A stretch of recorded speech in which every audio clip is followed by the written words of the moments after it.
The Dark Lord has returned, you say? Saruman surveyed the expression of his friend and close ally Gandalf the Grey, as the rest of the White Council looked on with dreadful terror in their eyes. It was the year 2851 of the Third Age, and just the year before, Gandalf had investigated Dol Guldur and found that the necromancer within had indeed been Sauron. Gandalf reaffirmed his findings. Sauron had returned to Middle-earth, who had not been seen since the War of the Last Alliance. "Then it is time to do what we wizards were sent here to do," said Saruman. "We must aid in the downfall of Sauron. It is time that I share with you all what I know of the One Ring, which may be used in the Dark Lord's fall." The other members of the White Council were surprised that Saruman had such knowledge of the Dark Lord's mightiest weapon. "First, however, we must end Sauron's presence in Dol Guldur and banish him from that foul fortress," Saruman declared. Thus the White Council set out from Rivendell within a few days of their meeting, and they journeyed through a pass in the mountains to Rovanion, and finally into Mirkwood. They came upon Dol Guldur, and found the necromancer within.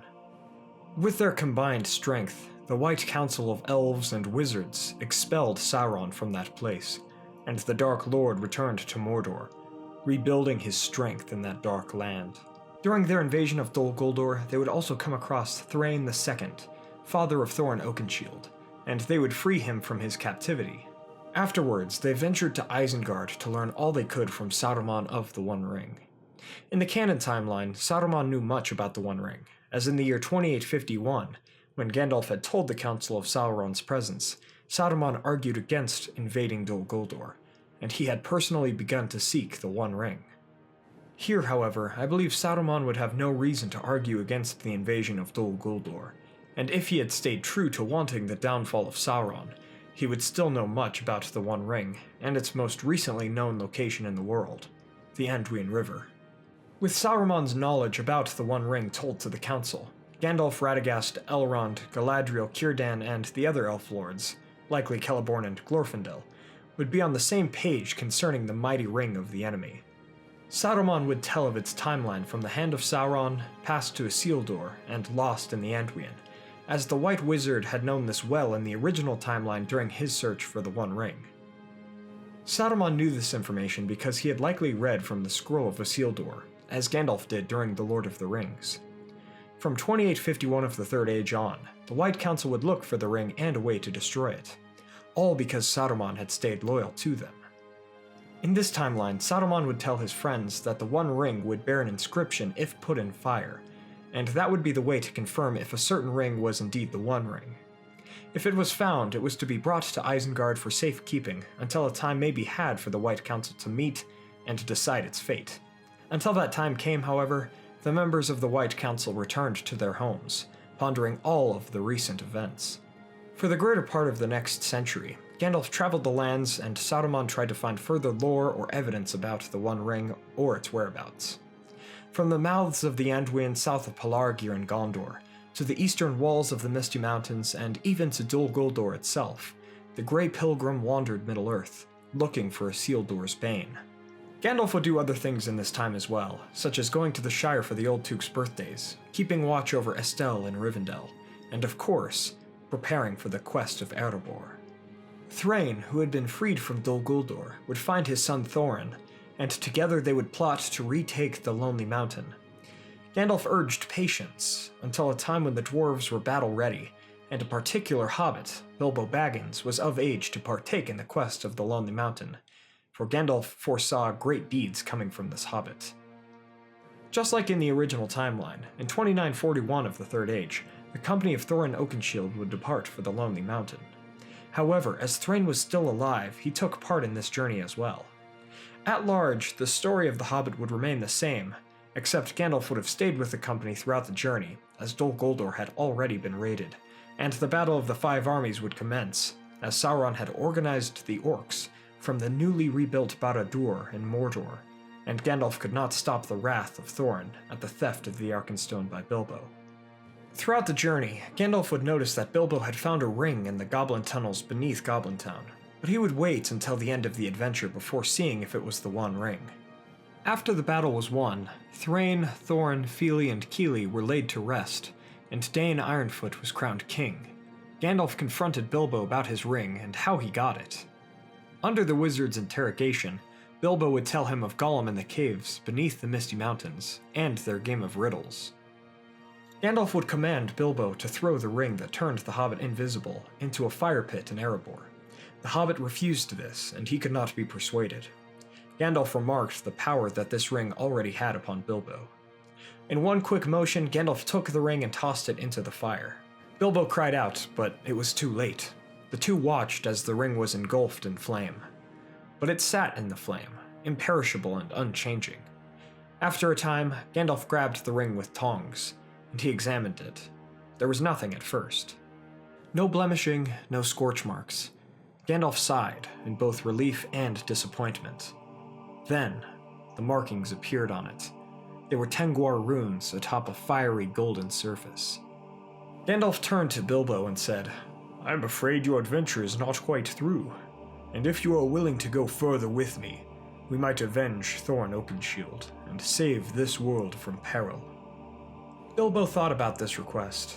He missed Bag End, his fireplace, his books, and his armchair. He missed the Green Dragon Inn and the party tree, but his Tookish side had awoken within him at the start of this journey, and he knew he could not turn back now.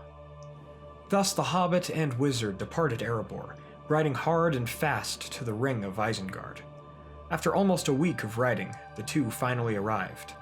Saruman greeted his best friend and introduced himself to Bilbo Baggins, the hero of the North. Gandalf explained Bilbo's finding of the One Ring.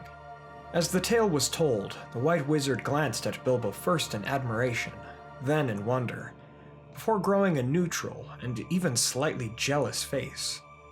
After Gandalf was done, Saruman sat in silence. He remained true at heart, but even the White Wizard felt the urge to see, and perhaps to possess, the One Ring. Gandalf saw the expression of his friend, and he besieged Saruman to remain true, as the Grey Wizard had also felt those same feelings after he discovered that Bilbo had found the ring. Saruman then smiled, and thanked his friend for his support, and he would master his feelings. Bilbo would stay in Orthanc for a time, as the White Council gathered to Isengard for their last meeting. Once they had all arrived, they held the Council of Saruman in the throne room of Orthanc. Bilbo's tale was told once again, and finally the question of the future came. It was known to the Council that Sauron had returned to Mordor, and according to Elrond, the only way to destroy the ring was casting it back into the fires from whence it came, those of Mount Doom. Saruman heeded council after council, before finally suggesting that Bilbo carries the ring to Orit-Ruin, while the rest of the White Council protected him and served as his fellowship. It was a simple idea, and one that might draw the gaze of Sauron, but it seemed possible. The White Council consisted of beings of immense power, and Bilbo seemed unaffected by the ring so far, a sign of his hobbit resilience. Sauron was also distracted by his newly made war on Gondor, as he had returned to Mordor earlier here than in the canon timeline, and still sought his One Ring. Bilbo took up this final call to serve Middle-earth and its people, and the White Council was made ready. As they ventured from Isengard, they stopped by Edoras, and Gandalf pleaded that King Fengel, the grandfather of Theoden, send his men to help Gondor in the days to come. Elrond also asked for a messenger of Rohan to be sent north to Rivendell, telling his sons Eladon and Elrohir to continue fostering Estelle, so that if a time came, he might be ready for kingship in Gondor and Arnor.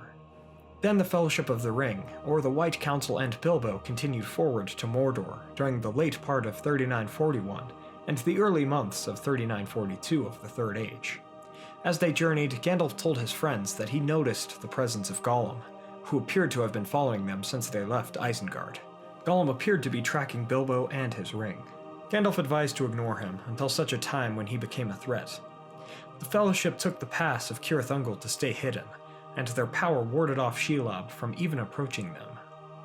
Then they directed their efforts to remaining as stealthy as possible in the darkness of Mordor. This did not aid them much, as in Sauron's domain, the Dark Lord had become aware of their presence, as he had felt it in Dol Guldur, and they glowed amongst the shadow. The wizards, elves, and hobbit raced towards Mount Doom, and once Sauron fully realized them and their plot, he he sent the 9 Nazgul after them upon their fell steeds. The Fellowship made it to the doorway on the Mountain of Fire, and Bilbo stood upon the precipice of doom, extending his hand over the edge with the ring in it. The Nazgul found them and fought the Wise, and within the realm of Mordor, the White Council and the 9 were equally matched. Bilbo stood, but he did not destroy the ring, as he found he had not the will to do so. The Fellowship encouraged him, and even Saruman used his commanding voice to entice the hobbit to drop the ring into the fire, but it was not enough. Amidst the fighting, Gollum had found his way into the mountain, and he wrestled the ring from Bilbo before the hobbit could take it for himself. As the White Council became overwhelmed, Bilbo found the strength and courage to fight Gollum back. He pushed the creature off of the bridge, and the ring found its way to the lava below. The Nazgul screamed with pain, and the White Council fled with Bilbo. Once they had found a safe spot from the fire, Saruman brought forth the Isengard Palantir that he carried with him, unused until this point due to Sauron's hold on the Ithil Stone. With it, Saruman told Steward Turgon of Gondor about the victory. At that same time, Gandalf cleared the clouds over Mordor with a motion of his staff, and he shot a flare of light into the sky, alerting his friend Gwaihir of their presence. Eventually, the Eagles came and rescued the group.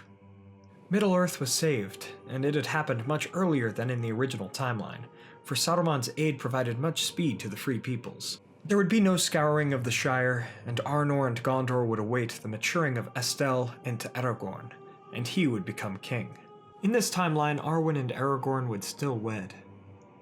The elves would take leave of the world and journey west, and the end of the Third Age would soon come. Bilbo recorded his story in the Red Book of Westmarch, so that he could tell of the finding and destruction of the One Ring to his young cousin Frodo Baggins. At the end of the age, Saruman, Gandalf, and the rest of the White Council would sail west. Bilbo would watch his friends depart, and he would not join them, for the One Ring had not taken too much of a toll on him as it did on Frodo in The Lord of the Rings, for he had the protection of the strongest beings in Middle-earth. Thus, our theory of what if Saruman stayed good comes to a close. We see just how much could have changed, and how much evil could have been prevented if Saruman had stayed true to his friends. And perhaps that is the moral of today's story. We must always remain true to our friends. Thank you all so much for watching. If you enjoyed today's episode, please hit that like button and share this with a friend. This was a really interesting question to try to tackle, and I had fun making this video. Let me know in the comments, would the tale go like this, or would it go some other way? There really isn't a right answer here, as there are so many variables at work in every theory out there. If you'd like to contact me or support the channel more directly, please check out our links to Facebook, Twitter, Patreon, and our merch in the description. And don't forget to subscribe to join the Men of the West and all of the Free Peoples today. I'll see you all again next week with a video on the Maras, the grandest horses in Middle-earth. Until then, thank you all so much for joining me on this adventure. Until the next one, my friends.